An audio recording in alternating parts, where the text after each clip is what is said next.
சுமார் 40 மில்லியன் ஒளியாண்டுகள் தூரத்துல இருக்கிற ஒரு பிரபஞ்சத்துடைய சின்ன மூலை. அங்க ஒரு கேலக்சி இருக்கு. அதுக்கு பேரு NGC 1637. ஒரு நாள் இந்த கேலக்சியில இருக்கக்கூடிய மிகப்பெரிய நட்சத்திரம் அதோடைய கடைசி மூச்சை விட போகுது. அதோடைய கடைசி மூச்சு ஒரு சூப்பர்னோவா வெடிப்பு. ஆனா இதுல ஒரு ட்விஸ்ட் என்னன்னா, அந்த நட்சத்திரம் உயிரோடு இருந்த தருணத்துல அது ஜேம்ஸ் வெப் ஸ்பேஸ் டெலஸ்கோப் பார்த்துருக்கு. ஒரு சாகக்கூடிய நட்சத்திரம் அதோடைய வெடிப்புக்கு முன்னாடி இன்ஃப்ராரெட் லைட்டை நம்ம டெலஸ்கோப்புக்கு கொடுத்துருக்கு. இது வெறும் சயின்ஸ் இல்லை, இது நம்ம யூனிவர்ஸோடைய ஒரு முக்கியமான ரகசியத்துல ஒண்ணு. ஜேம்ஸ் வெப் அப்படி என்ன பார்த்துச்சு, அங்க என்ன நடக்குது, அந்த நட்சத்திரத்துடைய அளவு என்ன, சோ பல டீடைல்ஸ் நீங்க தெரிஞ்சுக்க போறீங்க.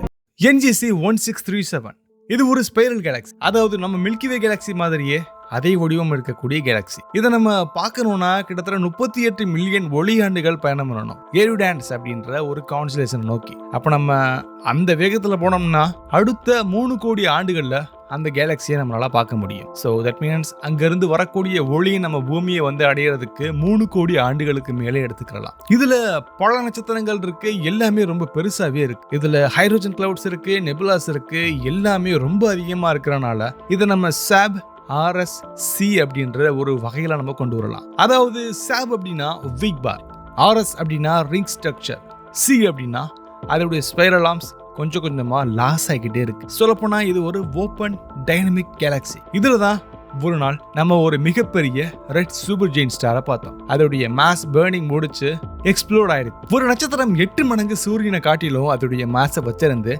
அது நார்மலா ஹைட்ரஜன் பர்னிங்கை முடிச்சு ஹீலியம், கார்பன், ஆக்சிஜன், சிலிக்கான் மாதிரியான ஹெவி எலமெண்ட்ஸை உருவாக்குது. இந்த ப்ராசஸ்க்கு பேரு நியூக்ளியர் ஃபியூசன். ஆனா ஒரு ஸ்டேஜுக்கு பின்னாடி கோர் கொலாப்ஸ் ஆகும். கிராவிட்டி தாங்க முடியாம ஸ்டார் இன்வெர்ட் கிரஷ் ஆகும். இந்த ஃபைனல் ஃபேஸ் தான் ஸ்டார் ரெட் சூப்பர் ஜெயிண்டா மாறக்கூடிய தருணம். இந்த சைஸ்ல அதை நம்ம சூரிய குடும்பத்துல வச்சோம்னா ஜூபிட்டருடைய ஆர்பிட் வரைக்கும் எக்ஸ்பேண்ட் ஆகும். இதோடைய சர்ஃபேஸ் டெம்பரேச்சர் சுமார் 3500 கெல்வின் டெம்பரேச்சர். ஸோ ரொம்ப ரொம்ப ரொம்ப ரொம்ப அதிகமான ஒன்று. அதனாலதான் இது நம்ம பார்க்கறதுக்கு ரெட் கலர்ல தெரியுது. ஆனா இந்த ஸ்டேஜில் தான் ஸ்டாருடைய மாஸை லாஸ் பண்ணும். டஸ்ட் கிளவுட் அதை சுற்றி ரொம்ப அதிகமாகும். அந்த டஸ்ட் தான் அந்த ஸ்டாரை நம்ம ஆப்டிக்கல் டெலஸ்கோப்ல ஆல்மோஸ்ட் மறைக்குது. நம்ம ஹபிள் ஸ்பேஸ் டெலஸ்கோப் விசிபிள் லைட்டை பார்த்தா அந்த ஸ்டாரை பத்தி நம்ம ஸ்டடி பண்றதுக்கான ஒரு முக்கியமான காரணமா இருக்கு. ஆனா JWST அதை பார்த்தது இன்ஃப்ராரெட் லைட் மூலியமா. இன்ஃப்ராரெட் வேவ் லென்த்ல டஸ்ட் கிளவுட தாண்டியுமே நம்மளால பார்க்க முடியும். இதனாலதான் JWSTக்கு ஒரு கோல்டன் ஆப்பர்ச்சுனிட்டியே கிடைச்சிருக்கு. ஸோ கேலக்சியுடைய core part, hidden stars, even நம்ம டையிங் ஸ்டார்ஸ் வரைக்குமே நம்மளால டிடெக்ட் பண்ண முடியுது. இதனாலதான் NGC 1637ல ஒரு புதிய பொருளை JWST கேப்சர் பண்ணிருக்கு. ஒரு ரெட் சூப்பர் ஜெயின்ட் ஸ்டார் எக்ஸ்ப்ளோஷனுக்கு முன்னாடி ரொம்ப ரொம்ப திக்கான கார்பன் டஸ்ட்டை அதை சுத்தி வச்சிருக்கு. 2025 ஜூன் 29ஆம் தேதி ASES சர்வே மூலியமா அந்த எக்ஸ்ப்ளோஷனை டிடெக்ட் பண்ணோம். அது டைப் 2 சூப்பர்னோவா அப்படின்ற ஒரு வகைக்கு கொண்டு வந்துச்சு. அதாவது ஹைட்ரோஜன் லைன் பிராடா தெரியுது. இதுலதான் ஹைட்ரோஜன் இன்னும் பிரசன்ஸா இருக்கு அப்படின்றதுக்கான ஒரு ஆதாரம். அதனால இதோடைய கோர் கொலாப்ஸ் ஆகிற டைப்ல அந்த வகையில நம்ம கொண்டு வந்திருக்கோம். ஆனா அதுக்கு முன்னாடி JWST எடுத்த இமேஜ்ல அந்த சேம் ரீஜியன்ல ஒரு ஃபைண்ட் இன்ஃப்ராரெட் சோர்ஸ் ஒன்று இருந்துச்சு. இதுலதான் அந்த டையிங் ஸ்டார் இருக்குது அப்படின்றத நம்ம கண்டுபிடிச்சிருக்கோம். இது ஒரு ஹிஸ்டாரிக்கல் மூமெண்ட். சூப்பர்னோவா ப்ரோஜெனரேட்டர், அதாவது அந்த எக்ஸ்ப்ளோஷனுக்கு முன்னாடி இருந்த நட்சத்திரம் JWST மூலியமா முதல் முறையா இன்ஃப்ராரெட் லைட் மூலியமா கன்ஃபார்ம் பண்ணப்பட்டுச்சு. அந்த நட்சத்திரத்துடைய லுமினசிட்டி கிட்டத்தட்ட ரொம்ப ரொம்ப அதிகமா இருந்திருக்கு.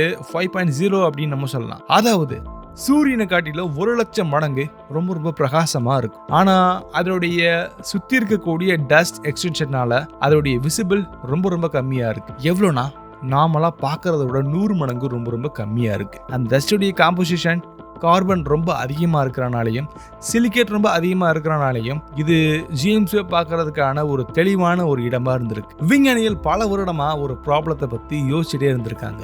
ரெட் சூப்பர் ஜெயின்ட் ப்ராப்ளம்னு சொல்லலாம். தியரிப்படி டைப் 2 சூப்பர்னோவாக்கு அதோடைய மாஸ் நம்ம சூரியனை விட கிட்டத்தட்ட 8 மில்லியன் மடங்கு மாஸ் அதிகமா இருக்கணும். அது இருக்கிற ஸ்டார் தான் எக்ஸ்ப்ளோர்ட் ஆகும். ஆனா அப்சர்வேஷனா அந்த புதிய நட்சத்திரம் 17 பில்லியன் சூரியனை ஒன்று சேர்த்தோம்னா எவ்வளோ இருக்குமோ அந்த மாஸை விட கம்மியா இருந்திருக்கு. அதே நேரம் ரொம்ப மேசிவான ஸ்டாரும் இது மிஸ் ஆயிடுது. ஏன்னா இந்த மேசிவ் ஸ்டார் அதோடைய லைஃபை என்ஃபேஸ்ல ஒரு டஸ்ட் ஷெல்னால மறைக்கப்பட்டு அது அதோடைய கடைசி நிமிடத்தை விட்டுருக்கு. இதனாலதான் விசிபிள் லைட் டெலிஸ்கோப்னால நம்மளால இதை டிடெக்ட் பண்ண முடியல. ஆனா JWST இன்ஃப்ராரெட்ல பார்த்தபோது அந்த மிஸ்ஸிங் ஸ்டார் ரொம்ப தெளிவா தெரிஞ்சது.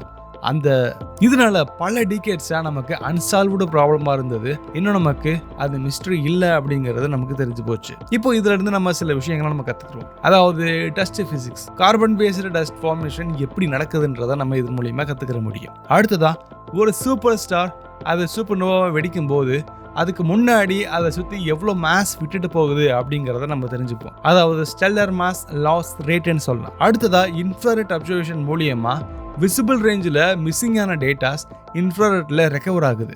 ஸோ நம்ம அழியக்கூடிய நட்சத்திரத்துக்கு முன்னாடி அதோடைய எல்லா ஃபீச்சர்ஸும் நம்ம JWST ப்ரோக்ராம்ஸ் மூலியமாக இப்போ இந்த மாதிரியான ஒரு டோர்மட் ஸ்டார் ஒன்று நம்ம ட்ராக் பண்ணியிருக்கோம் அப்படிங்கிறத நம்ம ஒரு பேஸ்லைனாக வச்சுக்கலாம். சூப்பர்னோவா மாடல் வேலிடேஷன் நம்ம சொல்லுவோம்.